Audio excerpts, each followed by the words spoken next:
Hi friends, welcome to నానమ్మ village వంటలు. Friends, ఈరోజు నేను చేయబోయే వీడియో అయితే ఎంతమందికి రీచ్ అవుతుందో నాకు తెలియదు. ఎంతమందికి రీచ్ అయ్యి ఎంతమంది చూసారో నాకు తెలియదు.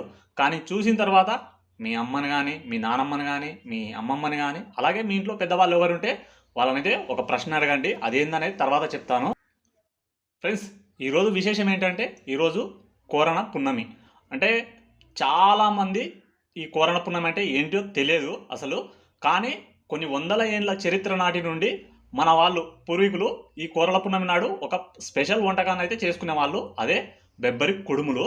మరి ఈరోజు వీడియోలో అయితే మనమైతే ఆ బెబ్బరి కుడుములను అయితే చేసుకుందాం.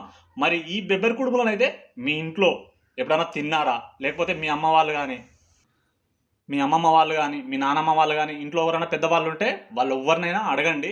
ఎప్పుడన్నా ఈ కోరణ పున్నమి నాడు ఈ రెసిపీని ఎప్పుడన్నా వాళ్ళు చేసుకున్నారా? చేసుకునేసి ఈ బెబ్బరి కుడుములను ఎప్పుడన్నా తిన్నారా? తింటే మీరైతే ఒకసారి అయితే ఈ వీడియో కింద కామెంట్ అయితే చేయండి. మరి లేట్ చేయకుండా అయితే ఈ వీడియోలోకి అయితే వెళ్ళిపోదాం. వీడియో చూసిన ప్రతి ఒక్కరైతే ఈ వీడియోకి అయితే ఒక లైక్ కొట్టండి. అలాగే మరిన్ని రుచికరమైన వంటల కోసం అయితే మా ఛానల్ అయితే సబ్స్క్రైబ్ అయితే చేసుకోండి. ఇక్కడ నేనైతే ఒక పావుసేరు సజ్జపిండి అయితే తీసుకున్నాను. ఈ పిండితోనే మనమైతే బెబ్బరి కుడుములను అయితే చేసుకోవాలి. అలాగే ఇక్కడ నేనైతే ఒక 10 పచ్చిమిరపకాయలు అయితే మెత్తగానైతే మిక్సీ పట్టి పెట్టుకున్నాను. మనకైతే ఏం అవసరం లేదు. అలాగే ఇందులోనే స్పెషల్గా వాడే ఐటమ్ ఏంటంటే ఇక్కడ బెబ్బర్లు అయితే ఆల్రెడీ ఉడకబెట్టి పెట్టుకున్నాను. ఆల్రెడీ అయితే మనం ఉడకబెట్టే పెట్టుకోవాలి. మరీ మెత్తగా ఉడకబెట్టకూడదు. కొద్దిగా అంతా మోతాదుగా ఉడకబెట్టుకుంటే సరిపోతుంది, ఒక 70%. ఇప్పుడైతే మనం అయితే ఈ పిండిని అయితే కలుపుకుందాం. ఇందులోనైతే రుచికి సరిపడా ఉప్పు అయితే వేసుకోండి. వేసుకొనేసి ఈ మనం మిక్సీ పట్టి పెట్టుకున్న పచ్చిమిరపకాయలు ఉన్నాయి కదా, అదైతే ఇందులో వేసేయండి. అలాగే బెబ్బర్లు అయితే ఉడకబెట్టి పెట్టుకున్నాం కదా, ఆ బెబ్బర్లను ఇందులో అయితే వేసేయండి.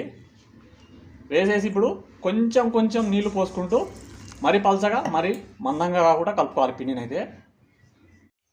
చూసారు కదా, పిండి అయితే ఈ విధంగానే మందంగానే కలుపుకోండి. ఇప్పుడైతే మనం అయితే ఇడ్లీ కుక్కర్ అయితే తీసుకోండి. ఇడ్లీ కుక్కర్ తీసుకొనేసి ఇడ్లీ పాత్రల మీదనైతే కొంచెం ఆయిల్ అయితే రాసేయండి, శుభ్రంగా కడిగేసేసి. ఇప్పుడైతే ఈ పిండిని అయితే కొంచెం కొంచెం కొంచెం కొంచెం ఇందులోనైతే పెట్టేద్దాం.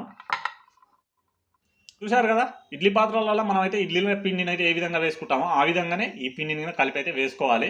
యాక్చువల్గా అయితే అప్పట్లో మన వాళ్ళు అయితే ఒక కుండలో కిందంగా మొత్తం కట్టెలు పెట్టేసేసి పచ్చని ఆకులు పెట్టేసేసి దాంట్లో మీద పెట్టేవాళ్ళు ఈ బెబ్బరి కుడుములని. కాకపోతే ఇప్పుడు ఆ ప్రాసెస్ అంతా కట్టెల పోయి అంటే కష్టం అనేసి నేను కుక్కర్లో వేస్తున్నాను. ఇప్పుడైతే మనమైతే ఇవైతే కుక్కర్లోనైతే పెట్టుకుందాం. చూసారు కదా, కుక్కర్లోనైతే పెట్టేశాను. కుక్కర్లో పెట్టేసేసి వెంటనే హై ఫ్లేమ్లో పెట్టకుండా ఒక 10 నిమిషాలు అయితే మామూలుగా మీడియంలోనైతే పెట్టేసేయండి స్టవ్ను అయితే.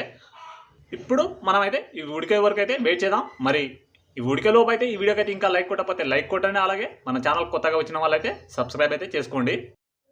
మనమైతే బెబ్బరి కుడుములని కుక్కర్లో పెట్టి ఒక 20 నిమిషాలకు ఎక్కువ అయిపోయింది. ఇడ్లీ కుక్కర్లో పెట్టేసేసి ఇప్పుడైతే తీద్దాం. బెబ్బరి కుడుములు అయితే రెడీ అయిపోయినాయి. కాస్తనైతే చల్లారనిద్దాం. ఫ్రెండ్స్, చూశారు కదా వేడి వేడి బెబ్బరి కుడుములు. ఇప్పుడైతే వీటిని అయితే ఇడ్లీ పాత్రలో నుంచి తీసైతే ఒక ప్లేట్లోకి అయితే పెట్టుకుందాం. ఫ్రెండ్స్, చూశారు కదా వేడి వేడి బెబ్బరి కుడుములు. ఈ బెబ్బరి కుడుములకు అయితే కొన్ని వందలేళ్ల చరిత్ర ఉంది. ఈ బెబ్బరి కుడుములను అయితే స్పెషల్గానైతే కోరణ పున్నమి నాడైతే చేసుకుంటారు. మరి అప్పట్లోనైతే ఈ వంటకం అయితే చాలా స్పెషల్ అంట. మరి ఈ బెబ్బరి కుడుములని మీరు ఎప్పుడన్నా ఈ కోరణ పున్నమి నాడు తిన్నారా? లేకపోతే ఎప్పుడైనా తిన్నారా? తింటే ఈ వీడియోకి అయితే కింద కామెంట్ చేయండి. మీరు తినకపోతే అసలు ఈ వంటకం గురించి మీకేమైనా తెలుసా? తెలియకపోతే మీ పెద్దవాళ్ళని ఇంట్లోనైతే మీ అమ్మని, మీ నానమ్మని, అలాగే మీ అమ్మమ్మని, ఇంకా పెద్దవాళ్ళు ఉంటే ఎవరైనా వాళ్ళని అడగండి. ఈ కోరల పున్నమి నాడు మీరు ఎప్పుడన్నా చేశారా అని అడగండి. అడిగితే తెలియకపోతే ఒకవేళ ఈ వంటకాన్ని చూసైతే మీరు కూడా అయితే ఈ కోరల పున్నమి నాడు అయితే తప్పకుండానైతే ఈ రెసిపీని అయితే చేసుకోండి. మరి ఈ కోరణ పున్నమి స్పెషల్ వంటకం బెబ్బరి కుడుములు మీకు నచ్చినట్టయితే ఈ వీడియోకి అయితే ఒక లైక్ కొట్టండి. అలాగే మరిన్ని రుచికరమైన వంటల కోసం మా ఛానల్ అయితే సబ్స్క్రైబ్ అయితే చేసుకోండి. నేనైతే ఈ బెబ్బరి కుడుములు తినడానికైతే బెల్లం అయితే పాకం బట్టి పెట్టుకున్నాను. ఈ బెల్లం పాకంలోనే అద్దుకొని తింటుంటే బెబ్బరి కుడుములు అంటే చాలా రుచిగా ఉంటాయంట. మరి అయితే